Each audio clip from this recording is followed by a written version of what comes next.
Assalamualaikum warahmatullahi wabarakatuh. Alhamdulillahirabbil alamin. Allahumma sholli wa sallim barik ala sayyidina Muhammad wa ala alihi washabihi ajmain. Amma ba'du.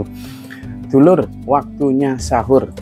Tapi sebelum atau mungkin sedang sambil sahur, saya ingin menyapa dengan memberikan sedikit share tentang bagaimana seharusnya kita memaknai sahur. Jadi dulur, ketika kita sahur itu bukan hanya tentang agar kita mendapatkan nutrisi biar besok paginya staminanya kuat, tetapi yang terpenting adalah peneguhan niat bahwa kita akan besok sahur. Itu yang utama. Kenapa sahur kemudian mendapatkan pahala besar? Ya karena memang berat, sahur itu tidak gampang. Karena orang pada saat itu luar biasa ngantuknya gitu. Terutama ketika sampean dan saya yang memilih untuk tarawih malam, tarawih yang sepertiga malam terakhir. Maka setelah tarawih itu atau setelah tahajud yang biasanya dilakukan Rasulullah Muhammad SAW, kita kemudian sahur. Nah, dari sahur itu sebenarnya kita harus mengisinya dengan begitu banyak berdoa. Jadi saya menganjurkan diri saya sendiri juga keluarga saya untuk mengisi sahur itu tidak dengan banyak makan sebenarnya, tetapi lebih banyak, kalau untuk nutrisi jasmani ya, itu lebih banyak minum itu yang paling utama, minum. Kenapa? Karena tubuh kita itu sebenarnya ketika pagi atau ketika siang terutama di cuaca panas semacam ini, minum itu yang justru lebih banyak dibutuhkan untuk menghindari dehidrasi. Kebanyakan makan justru kadang membuat tubuh ini lemes paginya, terutama kemudian ngantuk. Nah, sehingga saya menyarankan untuk sahur itu tidak terlalu banyak makannya. Jikapun iya mungkin hanya beberapa saja buah, ataupun kalau nasi mungkin 1-2 sendok atau 2 suap. Nah, tapi lebih dari itu dulu. Waktu sahur itu kan paling setengah jam sekitar. Ayo kita hindari untuk hal-hal yang tidak penting. Ayo kita hindari untuk hal-hal yang justru malah membuat nanti tercemarnya niat puasa. Mulai dari apa misalnya? Terlalu banyak melihat hiburan-hiburan dan lain sebagainya. Apalagi sekarang di TV-TV yang mengisi waktu sahur dengan segala macam hiburan ini, itu, dan lain sebagainya. Ini yang kadang malah membuat kita itu berhahahihi, membuat kita kemudian lupa esensi sahur itu sebenarnya untuk berdoa, ya Allah, aku benar-benar niat puasa besok, terimalah ibadahku, terimalah puasaku, berikanlah aku kekuatan jasmani rohani untuk besok itu, ya Allah, saya akan wanahan nafsa anil hawa.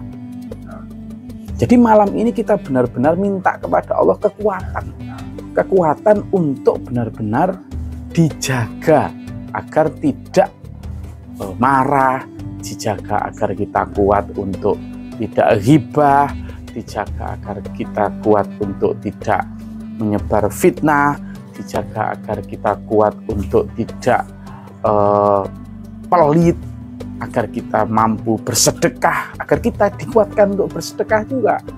Jadi puasa itu terutama diawali di malam sahur itu adalah menyiapkan energi, menyiapkan kekuatan jasmani maupun rohani kita, gitu dulur. Maka saya hanya mengajak bahwa sahur itu ayo kita maknai begitu, lebih baik ya. Kan begini ya, ada di dalam salah satu surat itu disebutkan a'udzubillahi minasyaitonirrajim, bismillahirrahmanirrahim. Orang-orang yang bertakwa, yang mendapat janji akan diberikan surga, yaitu orang-orang yang alladzina yaquluna rabbana, a'udzubillahi minasyaitonirrajim, dalam surat Al-Imran itu alladzina yaquluna rabbana innana amanna faghfir lana dzunubana wa qina adzabannar. Itu orang-orang yang mengatakan bahwa ya Tuhan kami telah beriman, ampunilah dosa kami, gitu kan, dan jauhkanlah kami, jagalah kami dari api neraka. Lalu as-sabirina, orang-orang yang sabar, itu ciri yang bertakwa. Kemudian was-shadiqina, orang-orang yang sodik, benar, selalu mendasarkan hidupnya pada dasar-dasar Quran dan hadis. Wal qanitina, dan orang-orang yang taat kepada Allah tanpa syarat, selalu taat apapun perintah dan larangannya. Dan wal munfiqina, orang yang mau bersedekah, itu bersedekah hartanya, tenaganya, jiwanya. Lalu kemudian wal mustaghfirina bil ashar, dan orang yang minta ampun ketika waktu sahur. Ashar itu waktu sahur atau sepertiga malam terakhir itu. Sehingga mustaghfirina bil ashar ini ayo kita manfaatkan betul, terutama di bulan Ramadan ini. Waktu hening itu kita pakai betul untuk bermunajat kepada Allah, minta kepada Allah ampunan, minta ridho, minta diterima puasa yang kemarin kita, lalu minta dikuatkan untuk besok puasa beneran, tidak hanya menahan makan dan minum dari terbitnya fajar sampai tenggelamnya matahari, tetapi juga benar-benar wahan nafsa anil hawa, dari hawa nafsu apapun. Yuk kita maknai sahur dengan benar-benar lebih memberikan hati yang tenang, yang penuh syukur, agar puasa kita mabrur. Terima kasih, sampai ketemu di lain kesempatan, mudah-mudahan berkah mawadzatillah. Billahi taufiq wal hidayah. Wassalamualaikum warahmatullahi wabarakatuh.